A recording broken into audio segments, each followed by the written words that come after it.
여러분, 혹시 오늘 갑자기 회사에서 내일부터 나오지 마세요 이런 통보를 받는다면 기분이 어떠실 것 같으세요?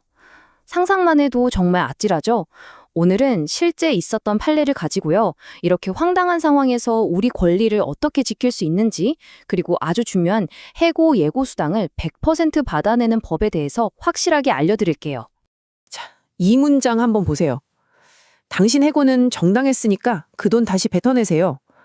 아니, 해고한 것도 서러운데 줬던 돈을 다시 내놓으라니 이게 대체 무슨 소리일까요?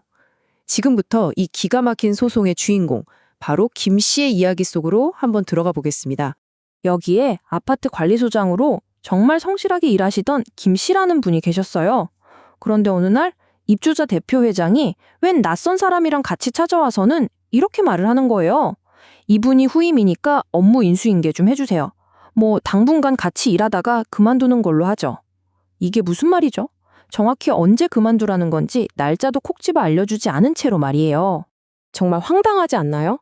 아니나 다를까 며칠 뒤에 김 씨는 내일부터 출근하지 마세요 라는 통보를 받습니다.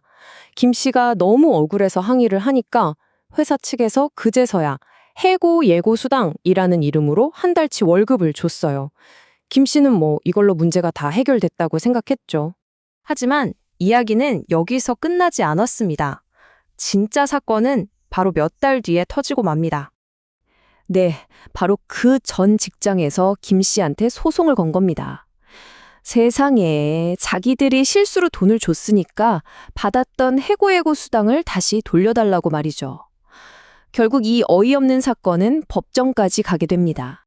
자, 그럼 법원에서는 대체 뭘 가지고 이렇게 치열하게 다퉜을까요?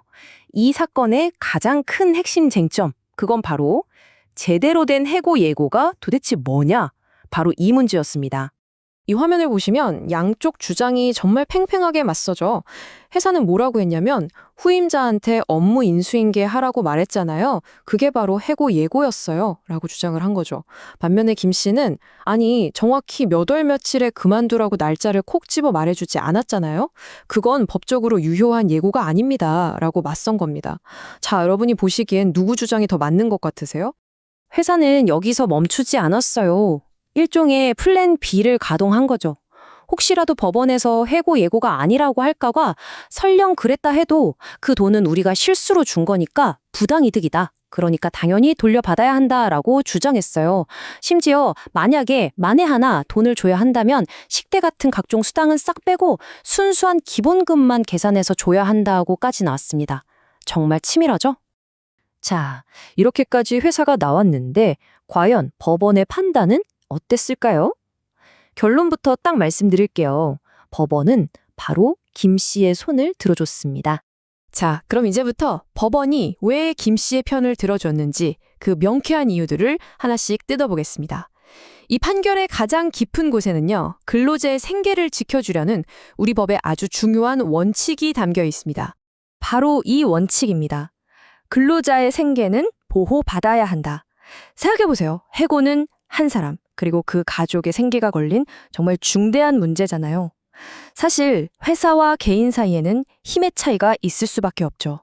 그래서 법은 갑작스럽게 소득이 끊기는 일로부터 상대적인 약자인 근로자를 보호하는 걸 아주 중요하게 생각합니다. 그래서 이 모든 논의의 중심에 바로 해고예고 수당이라는 제도가 있는 겁니다. 근로기준법에 아주 명확하게 나와 있어요. 회사가 직원을 해고하려면 적어도 30일 전에는 알려줘서 다른 직장을 구할 시간을 주던가, 그게 아니면 최소 30일치의 월급, 그러니까 통상임금을 줘서 그 기간 동안 생계를 유지할 수 있게 하라는 거죠. 둘 중 하나는 반드시 지켜야 하는 겁니다. 그래서 법원의 논리는 아주 명확하고 간단했습니다. 첫째, 후임한테 인수인계 하세요처럼 날짜가 딱 정해지지 않은 애매한 말은 유효한 해고 예고로 볼 수 없다. 이게 첫 번째고요. 둘째, 그렇게 예고도 없이 바로 다음 날부터 나오지 말라고 했다면 해고 예고 수당을 주는 건 회사의 실수가 아니라 당연한 의무다라고 본 거죠. 마지막으로 회사가 자기들 마음대로 김 씨의 식대처럼 매달 꼬박꼬박 주던 수당을 빼고 월급을 계산하는 건 법 위반이다. 그래서 그런 합의 자체가 무효다라고 딱 못을 박아버렸습니다. 자, 그럼 이 김 씨의 사례를 통해서 우리가 진짜로 배워야 할 것. 만약 정말 만약에 여러분이 이런 상황에 처한다면 어떻게 대처해야 할까요? 지금부터가 진짜 중요합니다. 딱 3가지만 기억하시면 됩니다. 첫째, 절대로 말로만 듣고 넘어가지 마세요. 해고 사유랑 정확한 날짜가 적힌 서면 통지서, 이걸 꼭 달라고 요구하셔야 합니다. 이게 나중에 부당해고를 다툴 때 아주 결정적인 증거가 되거든요. 둘째, 사람 구할 때까지만 좀 더 일해줘. 이런 애매한 말에 절대 속지 마세요. 법적으로 아무런 효력이 없습니다. 마지막으로, 회사가 돈을 줬다고 그냥 받으면 안 돼요. 내가 받던 기본급은 물론이고 식대나 직책수당처럼 매달 고정적으로 받던 돈이 전부 포함된 통상임금으로 제대로 계산됐는지 아주 꼼꼼하게 따져보셔야 합니다. 그런데 여기서 정말 아주 중요한 예외 조항이 하나 있습니다. 어쩌면 이게 가장 중요할 수도 있어요. 이 내용은 반드시 알아두셔야 합니다. 바로 3개월의 법칙입니다. 2019년에 법이 바뀌었는데요. 회사에 들어와서 계속 일한 기간이 3개월이 채 안 된 분들에게는 방금 말씀드린 이 해고예고 제도가 적용되지 않습니다. 그러니까 입사 3개월 미만이라면 갑자기 해고 통보를 받아도 해고예고 수당을 청구할 수가 없는 거죠. 이 점은 꼭꼭 기억해 두셔야 합니다.